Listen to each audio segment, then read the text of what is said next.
Okay, so properties of stars, why we study the stars. Um, Stars versus planets. Stars have their own light, they're larger in size, and they're fixed in location.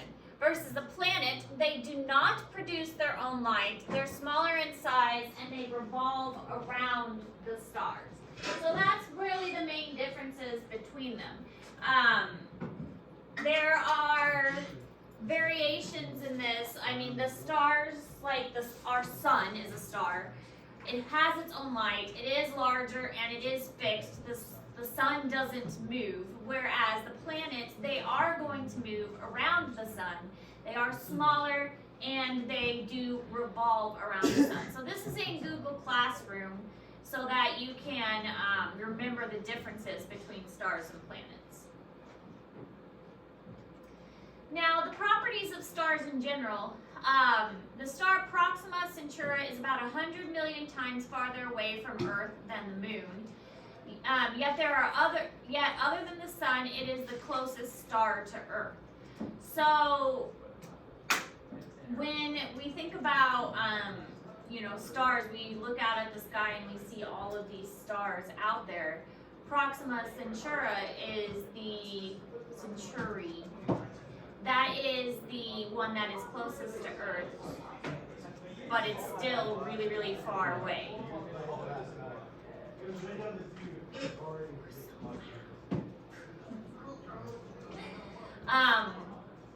But the light that is traveling from all those stars they travel at such a long distance so that so many of the lights that we see, by the time they get to us, the star could already be gone.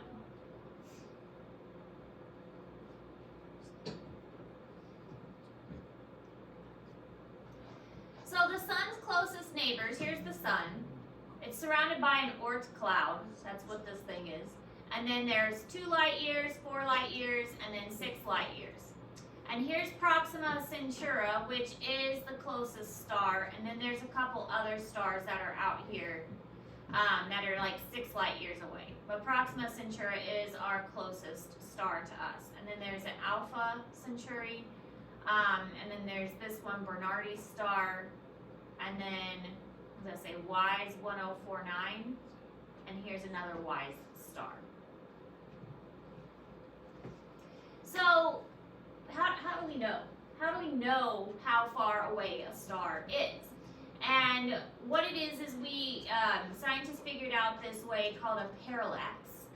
And the parallax is the slight shifting of the apparent position of a nearby star due to the orbital motion of Earth. So it's kind of like physics and geometry and a combination of all that. So basically you gotta wait 6 months in order to figure it out. You look at the position of a star in July. You wait 6 months, and then you look at the position of the star again. And then you take the measurements of how it has changed in 6 months. And you look at it in comparison to other stars in the sky, and you can use that as angles, and it's kind of like a geometry measurement. Whoever figured this out had to be very patient and wait 6 months to do it. But it's kind of a neat method.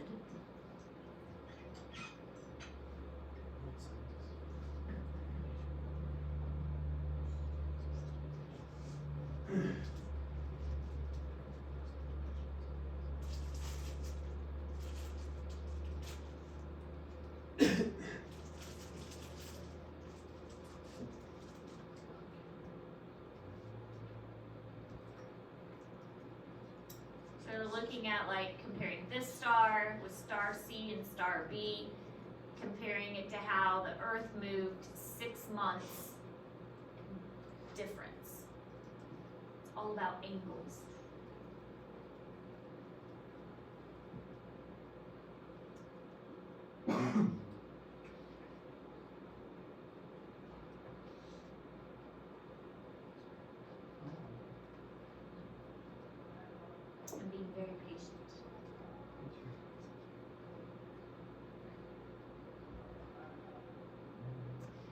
So this is in Google Classroom, but it explains how the parallax works. You photograph a nearby star against the background of the distant star. So you basically take a picture of the sky, and then you wait 6 months, and then you take a second picture of the sky in the same place, and then you compare the photographs, and the stars will appear to have shifted, and then you look at the background of the sky and look at how the stars have shifted. So the nearest stars have the largest parallax angle, while those of distant stars are too small to measure. So the ones that are really far away, their angle won't have changed much because it's too small to measure, but the ones that are closer, their angle will have changed a lot. So kind of a neat idea. But this is in Google Classroom.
This is another picture showing how it works. We've got Earth in December, Earth in June, and this is the picture they've taken.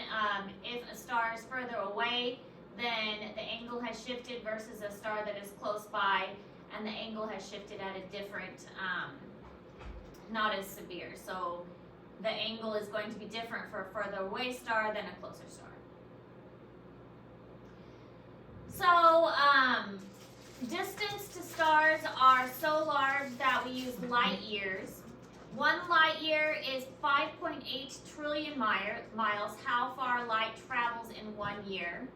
So that's how we measure things. I'm sure you've heard light years used in movies and things like that. 1 light year is 5.8 trillion miles. So Proxima Centauri is about 4.3 light years away from the sun.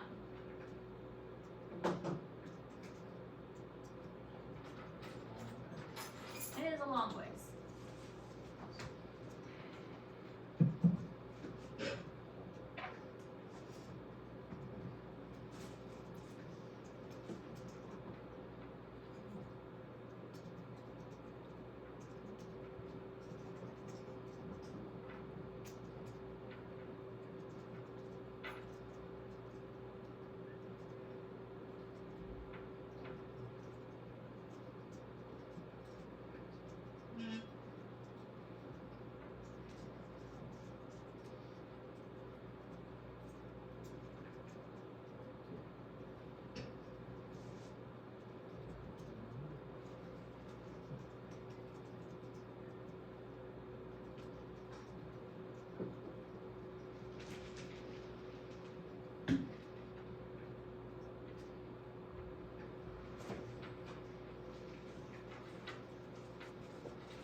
So the factors, 3 factors control the appearance and brightness of a star: how big it is, how hot it is, and how far away it is.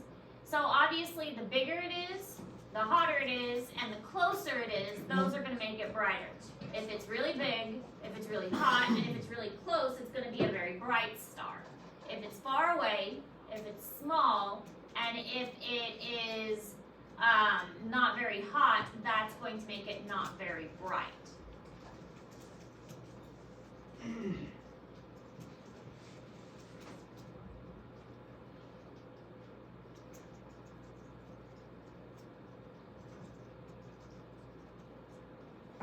The star can appear like it's not very bright in the sky, but it may just be that it's really far away and the light's just taking a long time to get there.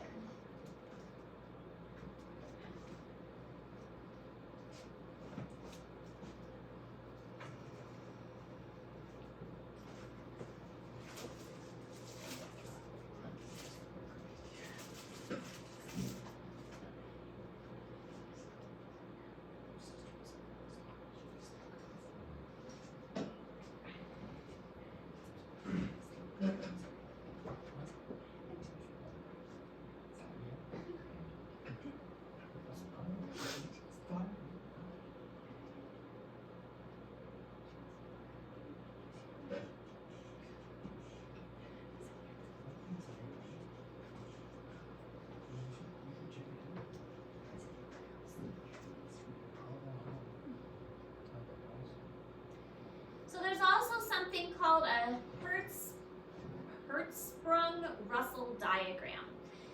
That's because different stars give off different wavelengths of light. It can give off a blue coloration to a reddish yellowish coloration. And that is due to like the intensity of the heat that it produces. So this is called the HR diagram, and it shows the relationship between the brightness and color and the temperature of the stars. This also has to do with like the size of the stars.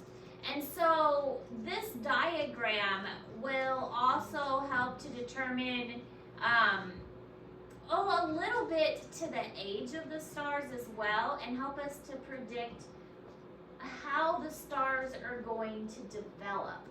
So we learn a great deal about the size, colors, and temperatures of the stars based on their coloration. So this diagram has been really helpful, that this Hertzsprung-Russell diagram has been very helpful with predicting like the evolution of how stars are going to change over time. Stars do change, and we can predict what they're going to change into based on what colors they are now, and we can think, well, this is what they're going to turn into because of their size and their current color.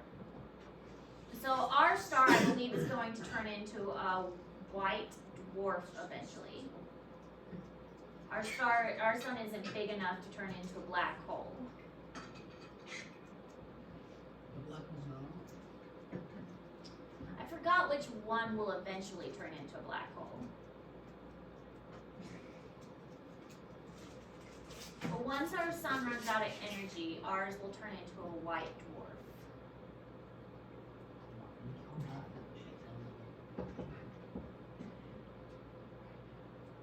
Because ours is right here, ours is in this yellow one, and I think it's these that'll turn into a black hole. And ours are these yellow ones, so it will turn into these orange and red, and these will eventually compress into a white dwarf. But first it's going to expand, and then it'll compress. And these are the ones that I think turn into a black hole, if I remember right.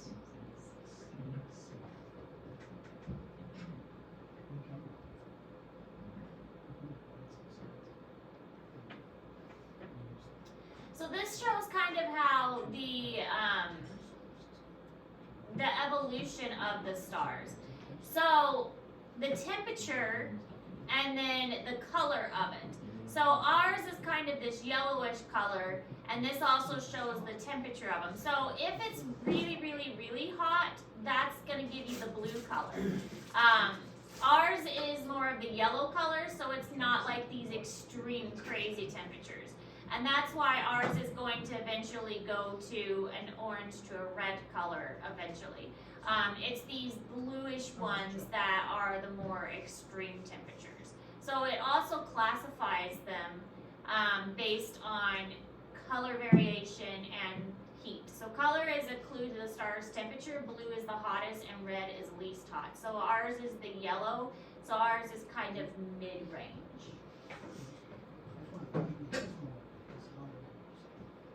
I mean, if you think about a flame, for instance, the hottest part of a flame is at the tip of that blue kind of cone in the center of the flame.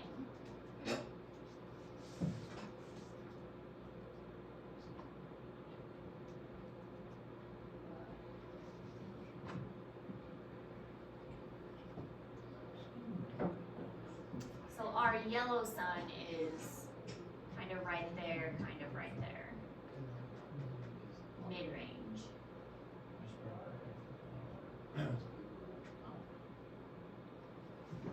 But this video is really interesting.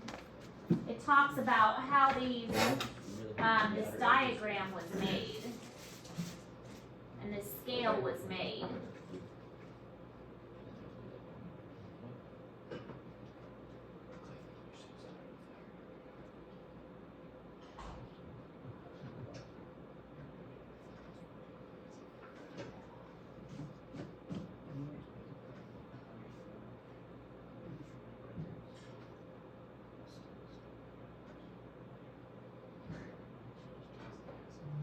This is a Hubble Space Telescope image of the crowded core of the globular cluster Omega Centauri. The brilliant colors of the stars are real. They correspond to stellar temperatures. They can also be used to trace stellar evolution.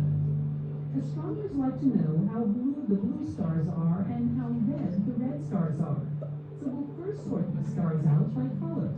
Blue on the left and red on the right. It's cool how it sorts it there. Next, we'll sort the stars according to brightness. The brightest stars at the top and the faint stars at the bottom. The final shot you see represents different stages of evolution of stars. Stars spend most of their lifetime burning on the main sequence. When the fuel starts to run out, they expand to become red giants. They find a new source of fuel, helium, and burn blue hot. But even that runs out. They end up burning out as white dwarfs. Based on images for the Hubble Space Telescope, we've assembled a true plot that is a snapshot of the life history of stars in this ancient cluster. So I really like that video, how it combined them and then it sorted them, and you could see how it sorted it out so that it organized it like that. But yes, our sun, I believe, is going to be the white dwarf, and that's what it's going to turn into. And we're going to get more into that in another lesson when we talk more about the sun. Like right now, we're just kind of briefly going into the sun, and talking about it just briefly, but we will talk more about the sun later on. Okay, any questions about this so far?